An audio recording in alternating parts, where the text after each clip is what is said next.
మీరు రజాకార్ల గురించి చదివితే మీరు ఈ రూమ్ నుంచి బయటికి వెళ్ళి కొడతారు వాళ్ళు రోడ్లో కనిపిస్తారు.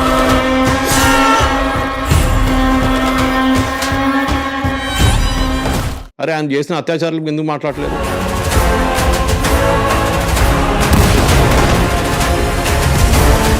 కాజిం రిజ్వీని జైలు వేసి వెళ్ళనీకుండా ఈ నెహ్రూ కుట్రతోనే ఆయన పారిపోయాడు పాకిస్తాన్కి. కొన్ని రోజులు ఉన్నాడు జైలు, అంతా తెలిపాడు. టెక్స్ట్ బుక్ నుంచి మొత్తం తీసేశారు. ఇప్పుడు ఉల్టా కథ ఏంటంటే ముస్లింని చంపినంట ఇండియన్ ఆర్మీ వచ్చి. అరే మీ రజాకార్లు బాంబు పెట్టిన బీబీ నగర్ దగ్గర బ్రిడ్జ్ బాల్ పేచని ట్రై చేస్తారు.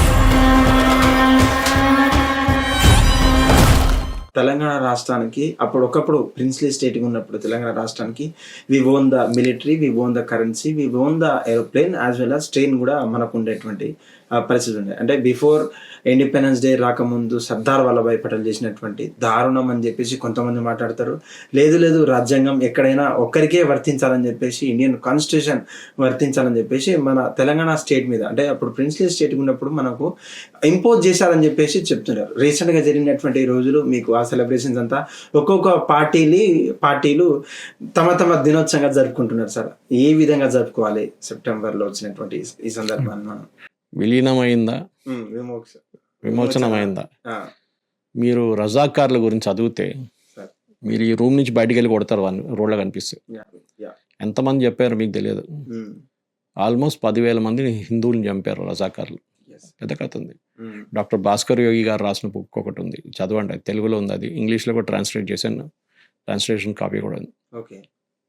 ఒక్కొక్క ఏరియాలో ఎక్కడ జరిగింది, ఓకే, అది మనకు అందరికి తెలుసు ఎక్కడెక్కడ ఏమైంది అత్యాచారాలు జరిగినాయని పేరుతో సహా, ప్రూఫ్తో సహా ఆయన పెట్టిండి అక్కడ. అది ప్రూఫ్ కాదా? ఆగస్ట్ 15 కన్నా ముందు కూడా అత్యాచారాలు మొదలైనవి. మనం అనుకుంటాం ఆగస్ట్ 15 తర్వాతనే 1947 తర్వాతనే గొడవ మొదలైంది. కాదు, దానికన్నా ముందు కూడా ఈ రజాకార్ని ఫ్రీ హ్యాండ్ ఇచ్చేసాడు నిజాం. ఆయన ఏం చేయలేకపోయాడు. నిజాం చాలా వీక్ మనిషి. నిజాంకి ఏంటంటే ఆయన దగ్గర ఉన్న డబ్బులంతా కొన్ని వేలాది గ్రామాల నుంచి వచ్చే ట్యాక్స్ ఆయనకు వస్తుంది. ఆయన దగ్గర డబ్బులు ఏం లేకుండే. ఆయన డబ్బులు కాదంతా. ఇప్పుడు ఆయన అది కొన్నాడు, డైమండ్ కొన్నాడు, అది కొన్నాడు, కార్లు కొన్నాడు, రోల్స్, ఇదంతా ప్రజల డబ్బు. మన ఇప్పుడున్న గవర్నమెంట్ అట్లా చేస్తే వాడిని రోడ్డు మీద కొడతారు. నిజాం అది చేసిండు. ఆయనకు వచ్చే ఆదాయం అంతా దాన్ని పెట్టుకొని మొత్తం కట్టుకున్నాడు, పెద్ద పెద్ద ప్యాలెస్లు కట్టుకున్నాడు. ఆయన సొంతం పాకెట్ నుంచి పెట్టుకుంటే పోనీ. సరే, రజాకార్ల గురించి మాట్లాడదాం.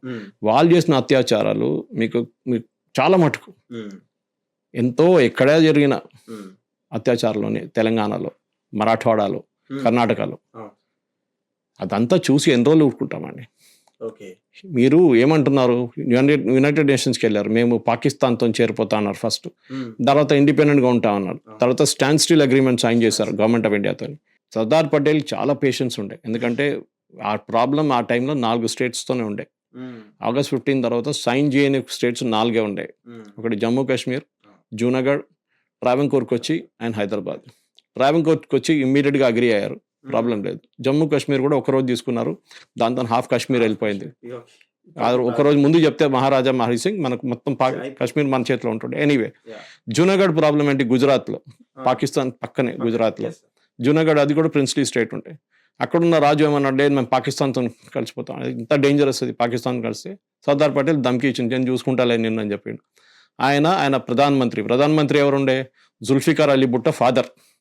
తర్వాత అక్కడ పాకిస్తాన్ ప్రధానమంత్రి జుల్ఫికార్ అలీ భుట్టో ఫాదర్ ఉండే ప్రధానమంత్రి. అక్కడ వీళ్ళిద్దరు కలిసి పారిపోయాడు అక్కడికి, వాళ్ళ ఫ్యామిలీతో సహా పాకిస్తాన్ పారిపోయాడు. Junagadh was liver. Only Hyderabad మిగిలిపోయింది. హైదరాబాద్ స్టేట్ని మనం హైదరాబాద్ సిటీ అనుకోకూడదు. మరాఠవాడ అప్ టు ఔరంగాబాద్ ఉండే, ఇటువైపు రాయచూర్, బెల్లారి అంతా మన వైపు ఉండే. ఇప్పుడు మన హైదరాబాద్ కర్ణాటక అంటాం దాన్ని, అటువైపు మరాఠవాడ దాకా ఉండే అనమాట. సరే, మీరు చెప్పిందంతా కరెక్టే. వాళ్ళ ఓన్ కరెన్సీ ఉండే, వాళ్ళ అయ్య సొమ్మ, ఇది ప్రజల సొమ్ము.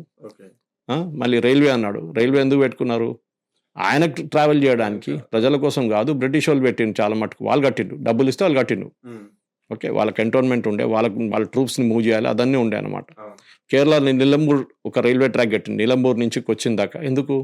నిలంబూర్లో పెద్ద పెద్ద టేక్ ట్రీస్ ఉన్నాయి, అది ఇంగ్లాండ్కి తీసుకెళ్ళడానికి వీళ్ళు కట్టిన రైల్వే ట్రాక్. వాళ్ళకేమంత ప్రేమ ఏం లేదు భారతదేశంతో, బ్రిటిష్ వాళ్ళు కూడా.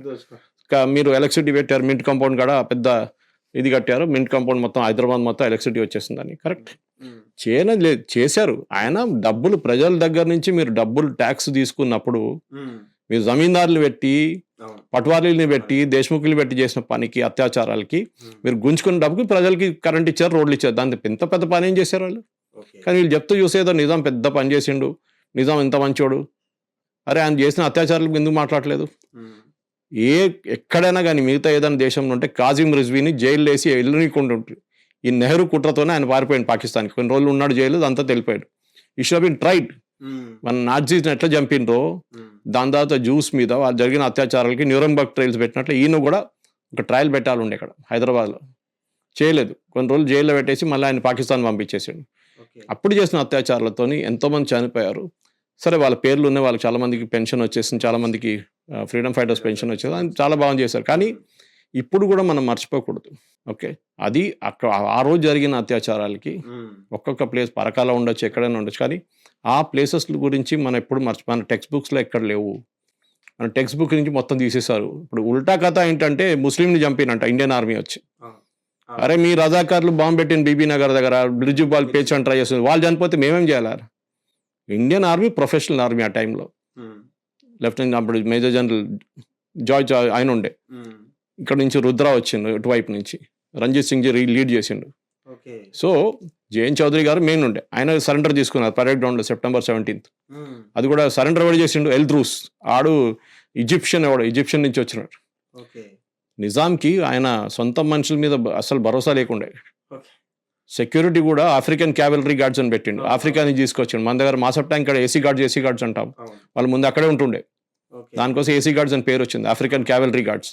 ఇప్పుడు వాళ్ళు బర్కస్ కాడ ఉంటారు, వాళ్ళు సిద్ధిలు వాళ్ళందరూ కనిపిస్తారు మీకు. బర్కస్ కాడ, బర్కస్ అంటే బ్యారెక్స్ ఇంగ్లీష్లో, దాని కరెక్ట్ అయిపోయి బర్కస్ అయిపోయింది అది. ఈయన దగ్గరున్న డబ్బులు కూడా ఈయన పాకిస్తాన్కి 20 కోట్లు ఇచ్చింది ఆ రోజు. ఎందుకు ఇచ్చిన? జిన్నాతోని కొంచెం బార్గెన్ చేయడానికి. గోవా కొండని ట్రై చేసిండు, పోర్ట్ కావాలి, యాక్సెస్ కావాలి కదా సీకి. ఇంకో కుట్ర కమ్యూనిస్ట్ వాళ్ళు, అది చెప్పక్కర్లేదు. ముందు హైదరాబాద్ నిజాం మీద పోరాడుతా అని చెప్పిన కమ్యూనిస్టులు, తర్వాత రజాకార్లు చాలా మంచి ఎందుకు అది ఇది మనం ఇండిపెండెంట్గా ఉండిపోతా అని చెప్పి ఈ కమ్యూనిస్ట్ వాళ్ళు ఆంధ్ర మహాసభ నుంచి అది ఇంకో స్టోరీ. ఆంధ్ర మహాసభ లోపల దూరి వీళ్ళు ఉన్న అంతా కచరా చేసేసిండు అక్కడ కమ్యూనిస్ట్ వాళ్ళు.